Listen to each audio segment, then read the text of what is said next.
think the Phillies like making their fans stressed out throughout the entire ball game. Like, it could never just be a simple, easy win by so many runs, get a nice lead, keep it throughout the entire game, don't let the other team try to fight their way back in, and get a nice, comfortable win. But no. It's always got to be stressful. The other team always has to fight back. And it's just, man, makes me lose so many years of my life.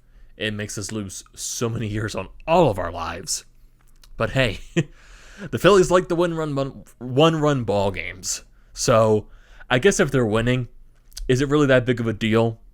In retrospect, yes, it is really a big deal because it's getting way too many times where the game is way too close. But right now, they're winning. When they start losing those games, then it'll start being a problem. But still, Phillies actually won 3 ball games in a row, and they actually won this series against the Milwaukee Brewers with a chance to sweep tomorrow afternoon. Phillies got all 5 of their runs in the first inning, and they only had 4 hits the entire game. After that first inning, they had 1 hit for the rest of the game. I guess that basically describes the Phillies season so far. They burst out in this first inning. They get all the runs. The first 5 batters don't get out. And then strike out the rest of the game. And then 1 batter gets a hit after that. And nothing happens offensively after the first inning, basically. It's like, okay, we have 5 runs in the first inning. Maybe this is going to be a really high-scoring ball game. Okay, you get the grand slam by Didi. You break the game open. Come on, offense. Let's keep piling it on. They don't. They don't. And then halfway through the ball game, the pitching starts to get a little bit sketchy because Chase Anderson struggles to get out of the 5th inning. Then JoJo Romero struggles and allows the runs to score. But then the back end of the bullpen actually did their job. And the one thing that I am to judge about the Phillies bullpen, I would say out of the first month of this season, even though we're in the beginning of May, it's that the back end of the bullpen has actually not been that bad. It's the front end of the bullpen that's been terrible. David Hale, JoJo hasn't. And JoJo Romero last year really intrigued me with the way he was pitching because he went on that consecutive innings scoreless streak last year, but then he eventually started giving those runs up in bunches to end off the season. And this year, ever since he's been called up, it really has been up and down for JoJo. He really hasn't really had an easy inning. And today, it feels like he always has that chance to get the out, but he can just never finish the job. And that exactly happened today. He had the chance to get that final out, but didn't get the job done. Brewers got a single, and it scores the runs to make it a 1-run ball game.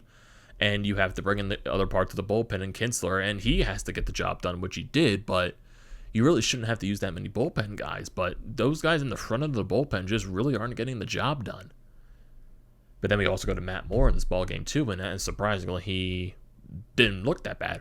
I was actually surprised of him coming out of the bullpen, but like I said, credit where credit is due, but I'm not really astonished by what Matt Moore did, but it's something. Like I said, the summary, back end of the bullpen has been 10 times better than the front end of the bullpen, and that's the issue with the bullpen that I have. But you won this ball game where it mattered. So let's go over the game. So like I said, first inning, every batter got on. Andrew McCutchen led off with a double. Brad Miller walks.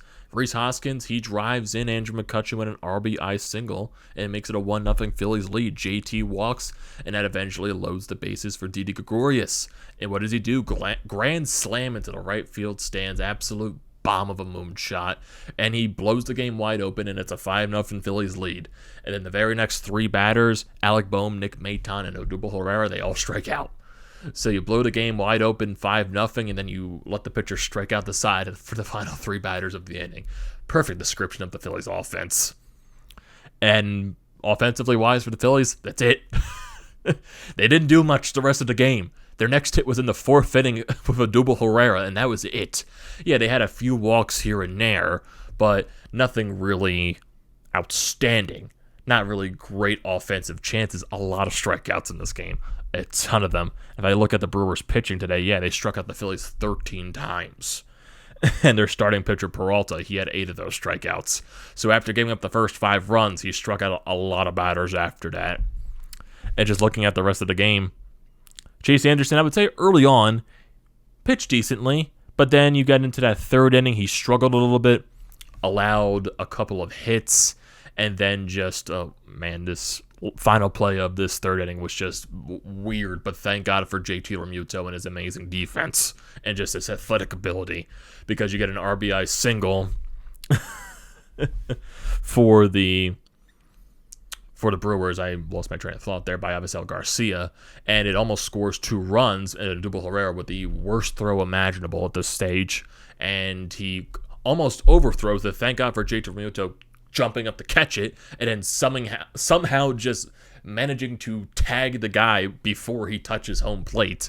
And at first he was called safe, but then the umpires had to review the play, and it did get overturned and called an out. But I'll give all that to JT Realmuto, none of that to Odubel Herrera, because the throw was just terrible. But okay, Chase Anderson survives that inning, only allowing 1 run. 4th inning for the Brewers, not much, goes 1, 2, 3 inning. But then the 5th inning is where it all starts.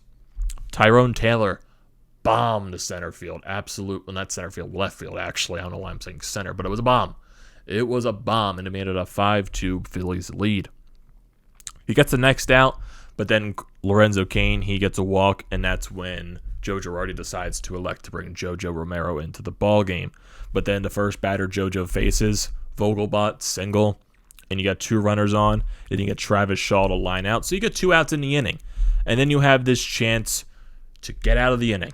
JoJo has this chance against Avisel Garcia. Gets it to a 2-strike count. Just get the pitch, get him out, whether it's a line out, pop-up, strikeout, whatever. Just get the guy out. Doesn't happen.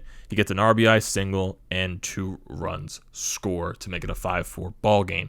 And then he walks Jackie Bradley Jr.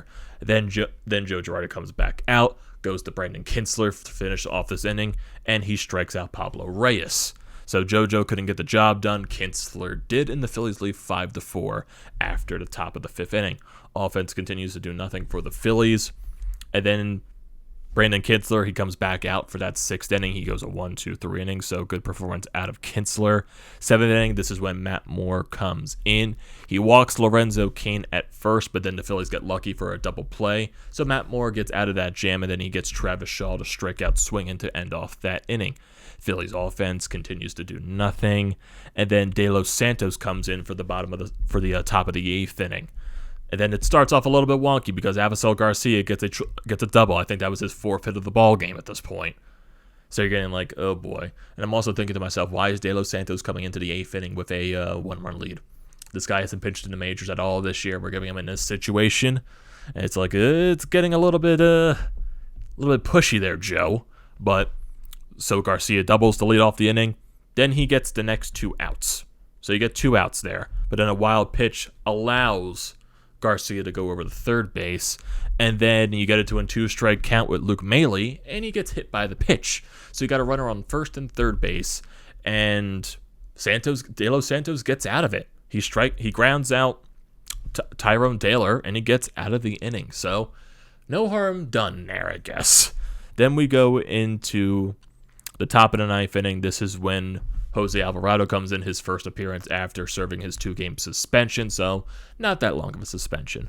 And he allows 1 base runner. He gets Colton Wong to ground at first, but then he walks Lorenzo Cain on 4 pitches. He then eventually steals 2nd base, and then he strikes out Luis Urias, and then he strikes out Travis Shaw to end the ball game. And if we look at the box score for the Phillies, pitching-wise, Chase Anderson, 4 1/3 innings, 4 hits allowed, 3 earned runs, 4 walks, and 2 strikeouts, and the home run allowed earlier in the ballgame as well. Majority of those runs that are charged to Chase Anderson were in result to JoJo Romero allowing that RBI single, so a couple of those runs got credited to Chase Anderson while one of them got credited to JoJo. And speaking of JoJo Romero, he only pitched a 1/3 of the inning, allowed 2 hits, 1 earned run, and 1 walk. Kintzler came in, pitched an inning in a 1/3, allowed 1 hit and struck out 1, so nice outing from Kintzler.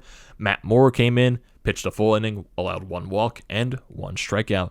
De Los Santos pitched the 8th inning, 1 inning, 1 hit, 1 strikeout. And Jose Alvarado came in, pitched the full inning to close out the ball game, allows 1 walk and 2 strikeouts for the save for him. Go to the lineup. Andrew McCutchen, his bat has been a little bit waking up as of lately in this series especially. Goes 1 for 4 in this ballgame. Even he did have the average above 200 today, but then it dropped back down to the 190s. So even though he has been heating it up as of late, the average is still not the best and not what you want to see out of a guy like Andrew McCutchen. Brad Miller goes 0 for 3 with 2 strikeouts in this ballgame. Reese Hoskins goes 1 for 4 with an RBI, and he also struck out once. JT Realmuto goes 0 for 1 with 2 walks and a strikeout. DiDi Gregorius goes 1 for 3 with the grand slam, so he gets 4 RBIs on the night. Alec Boehm, not the best night for him. He struck out 3 times in this ball game. Nick Maton goes 0 for 3 with 1 strikeout. And Odubel Herrera goes 1 for 3 with 1 strikeout. And Scott Kingery, he also got 1 pinch hit appearance in this ball game. Struck out, and the pitch was right down the middle of the plate. So that basically describes Scott Kingery still isn't the best in the batter's circle, which we all expected by this point. And if we're looking at the rest of the Phillies and their stats, they really didn't have that many chances with runners in scoring position. They were 2 for 2 with runners in scoring position. So that basically showcases all their chances came in the first inning.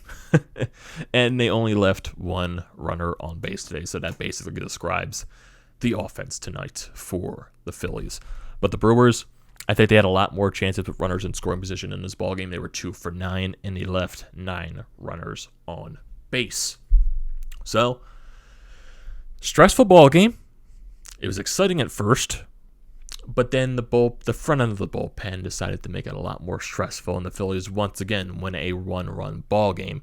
And I think last time I heard from the broadcast, I think this was like the 7th. This is around like it's between 15 and 20. It's like between those, or how many times the Phillies have had a 1-run ball game this season.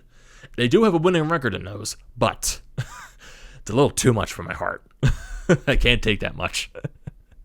And if we look at the standings right now, the Phillies still sit in first place. They're above 500. They are 16 and 15. They're a game and a half above the Atlanta Braves, who are 14 and 16 in second place. Washington, they're also a game and a half above them. They're 12 and 14. The Mets are in 4th place. They are also 1.5 games behind the Phillies at 11 and 13. And the Miami Marlins, who are still the only team in the NL East with a plus run differential at plus 18, they're 13 and 16 in last place and 2 games behind the Phillies, which is still weird. Still weird. You have a plus run differential that much, and you're in last place.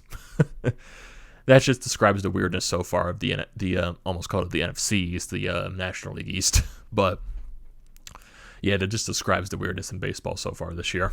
It definitely does. And to close out this series tomorrow for this Brewers and Phillies series, Brandon Woodruff on the mound for the Brewers, Zach Wheeler on the mound for the Phillies in a 1:05 afternoon start. And I desperately need Zach Wheeler to go at least 7 innings. I cannot handle the bullpen coming in the 5th, 6th inning or something like that. And definitely offensive-wise, it's going to be tough going up against Woodruff. He's 2-0 on the season with a 1.8 ERA. So he has been pitching really good for the Brewers so far, and he's a very underrated pitcher in this league. And offensively, like I said, it's going to be really tough.